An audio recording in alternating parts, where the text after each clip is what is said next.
السلام علیکم ورحمۃ اللہ وبرکاتہ۔ محترم خواتین و حضرات، اسلام کے اندر عورت کی بڑی اہمیت ہے، بڑی قدر و منزلت ہے۔ اسلام نے عورت کو بہت اونچا مقام دیا ہے۔ دنیا وہاں تک پہنچ نہیں سکتی، دوسرے مذاہب وہاں تک پہنچ نہیں سکتے، دوسری تہذیبیں وہ حق عورت کو نہیں دلا سکتی جو اسلام نے ایک عورت کو عطا کیا ہے۔ نبی اکرم صلی اللہ علیہ وسلم نے عورت کو ہر اعتبار سے بہت اونچا اٹھایا ہے۔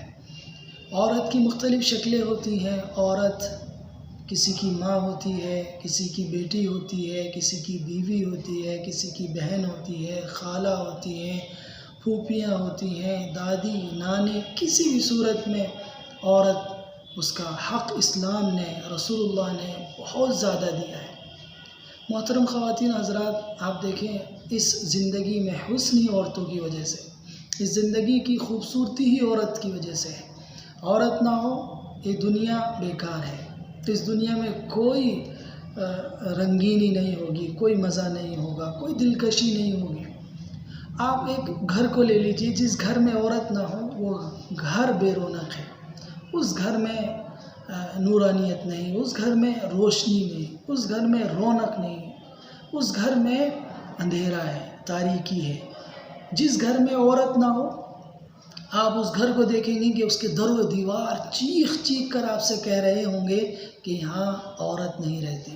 وہاں کا فرش کہے گا کہ یہاں عورت نہیں رہتی، وہاں کی چادر بستر کی کہے گی کہ یہاں عورت نہیں رہتی۔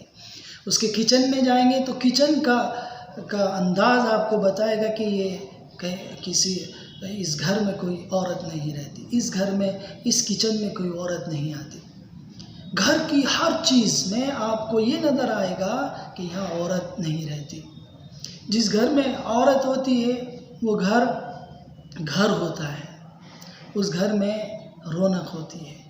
وہ عورت کسی بھی شکل میں ہو، بیوی کی شکل میں ہو، ماں کی شکل میں ہو، بہن کی شکل میں ہو، بیٹی کی شکل میں ہو، عورت کی کسی بھی شکل میں اس گھر میں ہونا، وہ اس گھر کو چار چاند لگا دیتی ہے، روشنی عطا کرتی ہے، رونق عطا کرتی ہے۔ نبی اکرم صلی اللہ علیہ وسلم نے ارشاد فرمایا کہ ماں کے قدموں کے نیچے جنت ہے۔ اسی طرح نبی اکرم صلی اللہ علیہ وسلم نے ارشاد فرمایا کہ کسی کے 2 بیٹیاں ہوں، 2 بہنیں ہوں، وہ ان کی اچھی سے تربیت کرے، ان کے ساتھ اچھا معاملہ، اچھا برتاؤ کرے، ان کے سلسلے میں اللہ سے ڈرتا رہے، وہ شخص جنتی ہے۔ اسی طرح ایک اور حدیث میں نبی اکرم صلی اللہ علیہ وسلم نے فرمایا کہ کسی کے بیٹی پیدا ہو جائے یا کسی کے بہنیں ہوں اور وہ ان کے ساتھ حسن سلوک کرے، ان کی تعلیم، ان کی تربیت کا لحاظ کرے، خیال کرے، اچھی تعلیم دے، اچھی تربیت کرے، اور جب وہ نکاح کی عمر کو پہنچ جائیں تو ان کا نکاح کر دے، تو کل قیامت میں وہ میرے ساتھ جنت میں اس طرح قریب ہوں گے، میرے ساتھ جنت میں وہ دونوں، میں اور وہ ساتھ ہوں گے۔ تو یہ عورت کی بڑی اہمیت اسلام کے اندر ہے، بڑی قدر و منزلت ہے۔ ان کے ساتھ اس نے سلوک کرنا یہ بہت ضروری ہے۔ جس گھرانے میں عورتوں کے ساتھ اس نے سلوک نہیں ہوتا، ان کی عزت نہیں ہوتی، ان کی قدر و منزلت نہیں ہوتی، ان کا لحاظ نہیں ہوتا، وہ گھر نہیں ہوتا، وہ گھر بے رونق ہو جاتا ہے۔ وہ گھر میں افراد پریشان ہونے شروع ہو جاتے ہیں، وہاں کے بچے ڈرے اور سہمے اور ان کے اخلاقی اعتبار سے بہت زیادہ کمزور ہونے لگتے ہیں۔ گھروں میں عورتوں کو عزت دی جائے گی تو ان کے بچے باعزت ہوں گے، بچوں کے اندر اعتماد پیدا ہوگا اور بچے ایک اچھی اٹھان کے ساتھ بڑے ہوں گے، جوان ہوں گے۔ تو عورت معاشرے کا سب سے اہم حصہ ہے۔ جن گھر کی عورتیں باعزت ہوں گی، تعلیم یافتہ ہوں گی، تربیت یافتہ ہوں گی، دیندار ہوں گی، ان کے بچے دیندار ہوں گے، ان کے بچے اچھے ہوں گے۔ معاشرے کو اچھے افراد عطا کرنے والی عورتیں ہیں، اور عورتوں کو بے عزت کیا جائے، بے گھر کر دیا جائے، ان کے ساتھ حسن سلوک نہ کیا جائے تو پھر معاشرہ تباہی کے دہانے پر پہنچ جاتا ہے۔ اس معاشرے سے اچھی امیدیں منقطع ہو جاتی ہیں، اچھی امیدیں ختم ہو جاتی ہیں۔ تو نبی اکرم صلی اللہ علیہ وسلم نے عورت کو بہت عزت دی ہے، ہر اعتبار سے عزت دی ہے۔ آپ ایک سفر میں تھے تو عورتیں اونٹنیوں پر سوار تھیں، ان کو تیزی سے ایک صاحب نے دوڑانا شروع کر دیا، تو آپ نے جو جملہ فرمایا ہے عورتوں کے تعلق سے، وہ ان کے جذبات، ان کے احساسات کی پوری ترجمانی کرتا ہے۔ آپ نے فرمایا رفقا بالقواریر، ان آبگینوں کے ساتھ، یہ شیشے کے برتن ہیں، ان کے ساتھ نرمی کرو، ان کے ساتھ حسن سلوک کرو، ذرا نرمی کا برتاؤ کرو۔ نبی صلی اللہ علیہ وسلم نے خواتین کو، عورتوں کو شیشے کے برتن سے تشبیہ دی ہے، ان کو ہیرا بتایا ہے۔ آپ دیکھیں شیشہ جو ہوتا ہے بہت کمزور ہوتا ہے، نازک ہوتا ہے، اس کو سنبھال کے رکھا جاتا ہے کہیں چٹک نہ جائے۔ میں یہ کہتا ہوں آپ سے کہ عورت کا دل، عورت کے احساسات اور اس کے جذبات بہت نازک ہوتے ہیں، اتنے کمزور ہوتے ہیں کہ ایک پتھر اٹھائیے آپ اور کسی شیشے پر دے ماریے تو وہ شیشہ پتھر لگنے سے ٹوٹتا ہے، لیکن ایک عورت کا دل آپ اگر پتھر اٹھانے کا ارادہ ہی کر لے، اس سے بھی اس کا دل چور چور ہو جائے گا، چکنا چور ہو جائے گا۔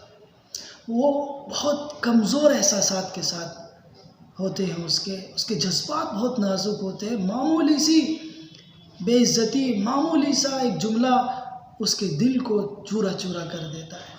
ان کے نازک احساسات کا خیال رکھا جائے، ان کی کمزوریوں سے صرف نظر کر کے ان کی خوبیوں کو اجاگر کیا جائے۔ نبی اکرم صلی اللہ علیہ وسلم نے ہر موقع پر خواتین کے ساتھ حسن سلوک کی تعلیم دی ہے۔ آپ نے فرمایا استوصوا بالنساء خیرا، عورتوں کے ساتھ حسن سلوک کرو۔ آپ جب اس دنیا سے رخصت ہو رہے تھے اس موقع پر بھی آپ نے فرمایا کہ ان خواتین کے ساتھ جو تمہارے ماتحت ہے ان کے ساتھ حسن سلوک کرنا۔ پوری زندگی نبی صلی اللہ علیہ وسلم نے عورتوں کو اونچا اٹھایا ہے، عورتوں کے ساتھ حسن سلوک کیا ہے۔ خود آپ نے فرمایا کہ اللہ تعالیٰ اگر مجھے مرد و زن میں فضیلت کا حق دیتا کہ میں کس کو برتر قرار دوں، کس کو اونچا قرار دوں، کس کو بڑھاؤں، کہ لو کنت مفضلا لفضلت النساء، کہ اللہ اگر مجھے اختیار دیتا کہ دونوں میں سے کس کو آگے بڑھانا ہے، کس کو فضیلت کا حق ادا کرنا ہے یا حق دینا ہے، تو میں عورتوں کو آگے بڑھاتا اور عورتوں کو اس کا حق دیتا کہ عورت افضل مخلوق ہے۔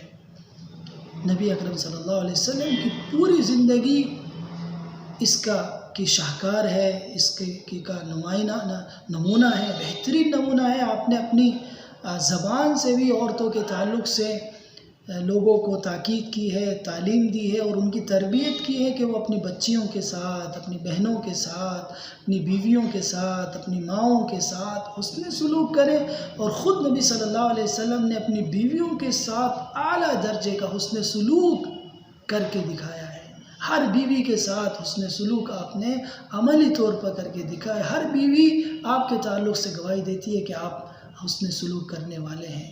کبھی آپ نے کسی کو مارا نہیں، کسی کو جھڑکا نہیں، کبھی کسی کو گالی نہیں دی، کبھی کسی کو برا بھلا نہیں کہا، ہمیشہ حسن سلوک کرتے رہے، محبت سے پیش آتے رہے، ہمیشہ ان کے دکھ درد میں شریک ہوتے رہے اور ان کی اچھائیوں کو لوگوں کے سامنے بیان کرتے رہے۔ علی الاعلان آپ اپنی بیویوں کی خوبیوں کو لوگوں کو بتاتے تھے، اپنی بیویوں سے مشورہ کرتے تھے، اپنی بیویوں کے ساتھ وقت گزارتے تھے، ان کو گھمانے کے لیے لے جاتے تھے، باہر لے جاتے تھے۔ آپ حضرت عائشہ کے ساتھ رضی اللہ عنہا کے ساتھ آپ شہر کے باہر آبشار جو جھرنے ہوتے تھے وہاں پر لے جا کر ان کے ساتھ سیر و تفریح کرتے تھے۔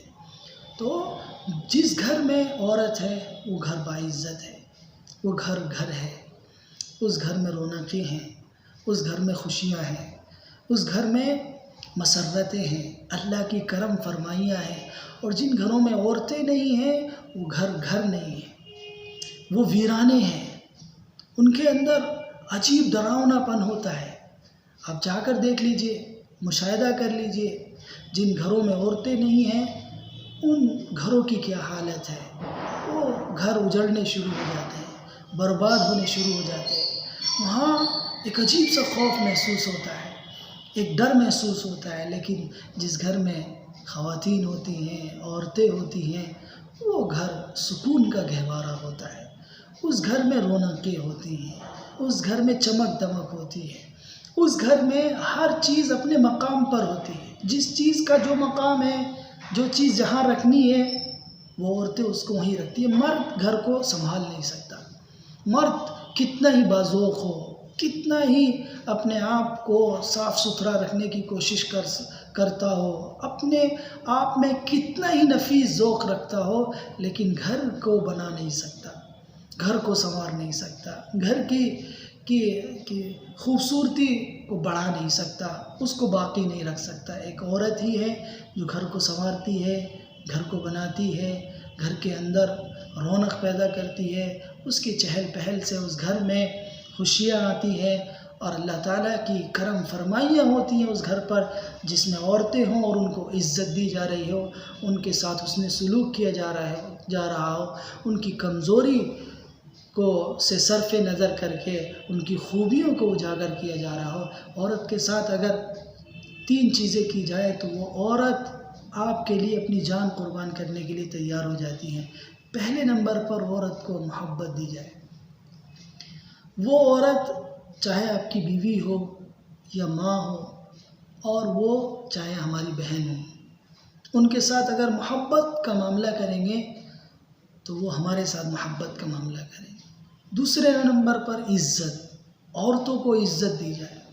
جن عورتوں کو عزت دی جاتی ہے وہ عورتیں اپنے آپ کو اپنے شوہروں، اپنے بچوں پر قربان کرتی ہیں۔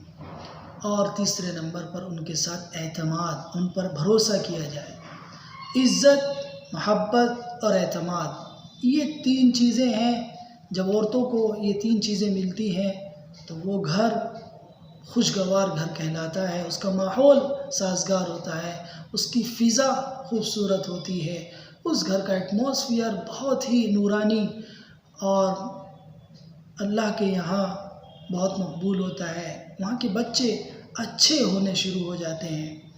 تو ہم نبی صلی اللہ علیہ وسلم پر ایمان لائے ہیں، اس ایمان لانے کا تقاضا یہ ہے کہ ہم گھر کی عورتوں کے ساتھ حسن سلوک کریں، گھر کی بہنوں کے ساتھ حسن سلوک کریں، گھر کی بیٹیوں کے ساتھ حسن سلوک کریں، ان کی اچھی تعلیم کا نظم کریں، ان کو اچھی تربیت دیں، اور ان کے ساتھ ہمیشہ حسن سلوک کرتے رہے تو اللہ کی ہمارے اوپر کرم فرمائی ہوگی، اور ہم صحیح معنی میں حق ادا کرنے